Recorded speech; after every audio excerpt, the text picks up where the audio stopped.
The sterile scent of disinfectant, the echoing lockers, the hushed whispers in the hallways. These are the sensory hallmarks of schooling, imprinted on the collective memory of nearly everyone. We navigate these spaces with a certain ingrained familiarity, a sense that we understand their rhythms and their dangers. Yet, beneath the veneer of routine and academic pursuit, there exist narratives that diverge sharply from the expected, tales that tap into a primal fear of the uncanny within the mundane. This collection delves into the chilling realities of three true school horror stories, not as cautionary fables or supernatural folklore, but as visceral accounts that blur the lines between adolescent anxiety, psychological distress, and something far more unsettling. Our focus is on the chilling proximity of dread to the everyday, the way the familiar architecture of education can become a stage for profound terror. We aren't exploring ghosts or goblins in the traditional sense, but rather the haunting implications of events that defy easy explanation, leaving lasting scars on individuals and the very fabric of the institutions they once inhabited. These aren't stories of remote, isolated incidents. They are entwined with the shared experience of formative years, the very period when vulnerability is at its peak and the world feels simultaneously vast and suffocatingly small.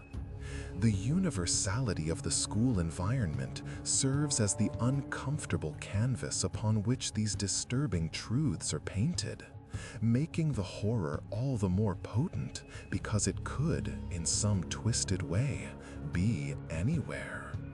We venture into these accounts with the understanding that genuine fear often lies not in the otherworldly, but in the deeply human, the psychological, and the uncomfortably plausible.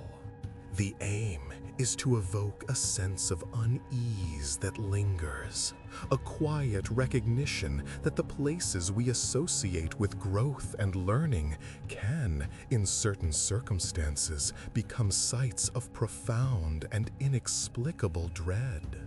This journey promises to be unsettling, not because of manufactured scares, but because of the stark reality and the lingering questions these true stories leave in their wake. We aim to capture the essence of these experiences, the way they ripple outwards, impacting not just those directly involved, but the very atmosphere of places that are central to so many lives. The foundation of these narratives is built on the undeniable foundation of truth, which, in its rawest form, can be more terrifying than any fiction. The first narrative unfolds within the echoing halls of a once grand educational establishment, a building steeped in history, and, as it turned out, something far more sinister. It begins not with a bang, but with a pervasive, creeping sense of unease that settled over a group of students during a particularly rigorous academic year. The problem wasn't a single dramatic event, but a series of unsettling occurrences that, individually, might have been dismissed as coincidence or overactive imaginations, but collectively painted a disturbing picture. This story is unique in its exploration of how subtle psychological pressures can manifest in ways that defy logical explanation, creating an atmosphere where the familiar becomes alien and the safe becomes terrifying. The students involved found themselves caught in a subtle but relentless tide of dread, a feeling that something was wrong in a way they couldn't articulate. The specific angle here is the way these events seem to feed on the inherent anxieties of adolescence, the pressures of performance, the social dynamics, the burgeoning awareness of mortality, amplifying them into something palpable and inescapable. The story doesn't offer a clear antagonist in the conventional sense, but rather an oppressive presence, an insidious force that seemed to warp perceptions and erode the sense of security that school should ideally provide. The journey ahead will reveal how this pervasive unease began to manifest in tangible yet deeply disturbing ways, impacting the students' academic performance, their social interactions, and their very sense of self. The core themes are woven into the fabric of the daily school experience, making the encroaching horror all the more potent because it arises from the seemingly ordinary. We will witness how the ordinary classrooms, the familiar playgrounds, and the routine schedules become imbued with an unsettling aura, a testament to the psychological impact of prolonged, unexplained distress. This narrative is a stark reminder that true horror can be found not in fantastical specters, but in the quiet erosion of peace within spaces we are conditioned to believe are safe havens. The second account transports us to a modern, seemingly unremarkable high school, a place where the concerns are typically about grades, social hierarchies, and weekend plans. However, within this seemingly normal setting, a deeply unsettling problem began to fester, one that directly challenged the perceived safety and order of the institution. This story's unique angle lies in its examination of how a deeply personal trauma, when unaddressed or misunderstood, can cast a long and chilling shadow, affecting not just the individual, but the entire community around them. The narrative is not about external boogeymen, but about the internal demons that can manifest with terrifying consequences, demonstrating that the most disturbing threats can originate from within the human psyche. The problem, at its core, was a pervasive sense of unease that seemed to cling to certain areas of the school, a palpable tension that defied rational explanation and began to impact the students and staff alike.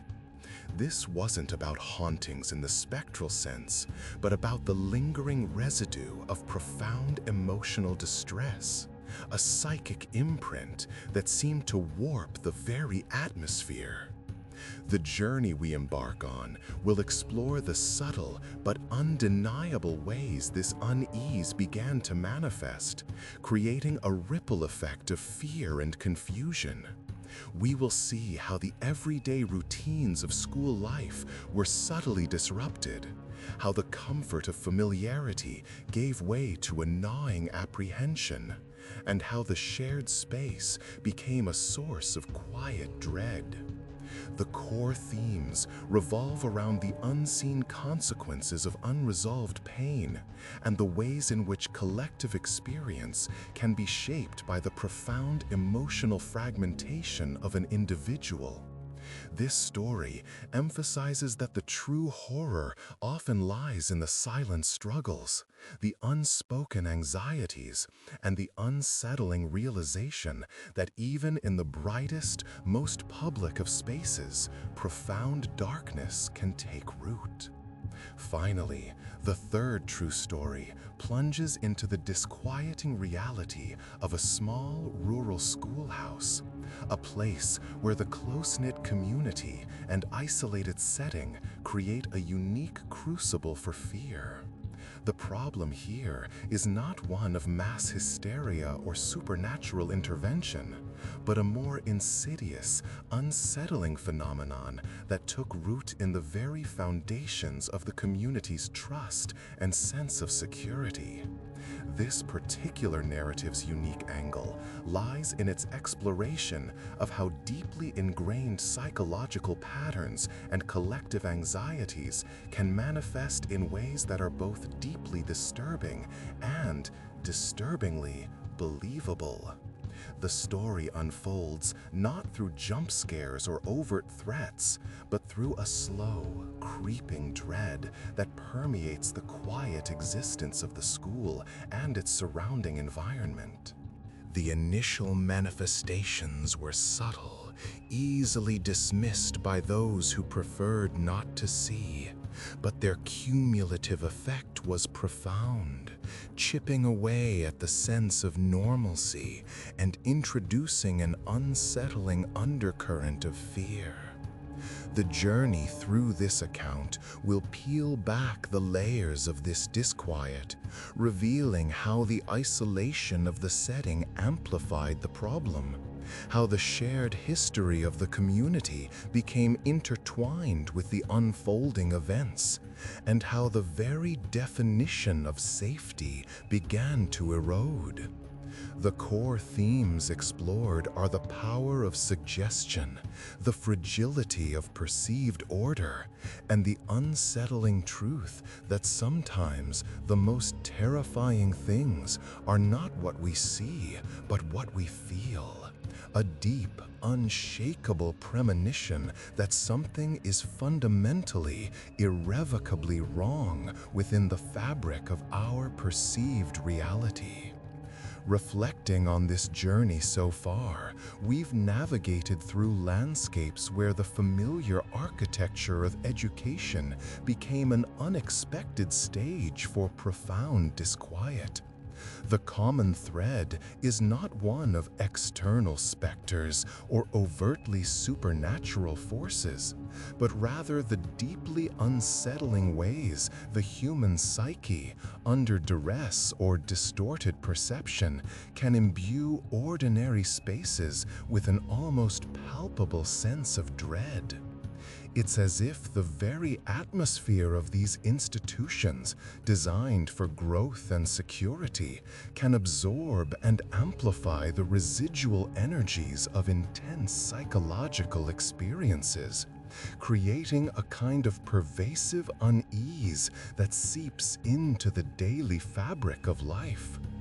These narratives, though distinct in their origins and manifestations, collectively point to a shared undercurrent, a testament to the intricate connection between our internal states and the external environments we inhabit.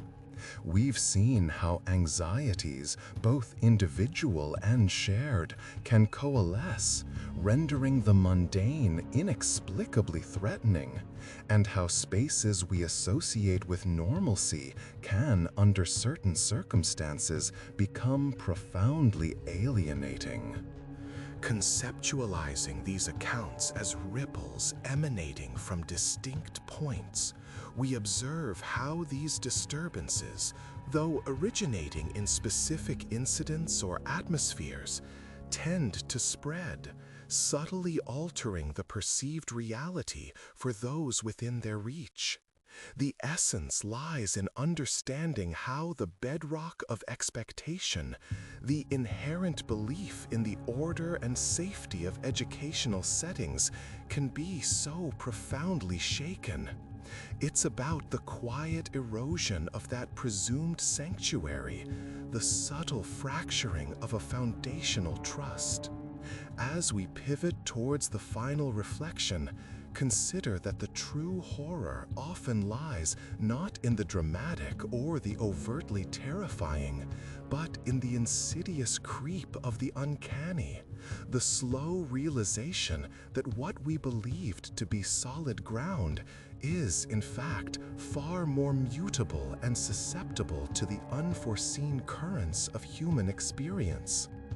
The convergence of these threads underscores a salient point. The boundaries between psychological distress and perceived reality are often thinner than we readily acknowledge, particularly within environments that are so universally tied to formative and therefore vulnerable periods of life.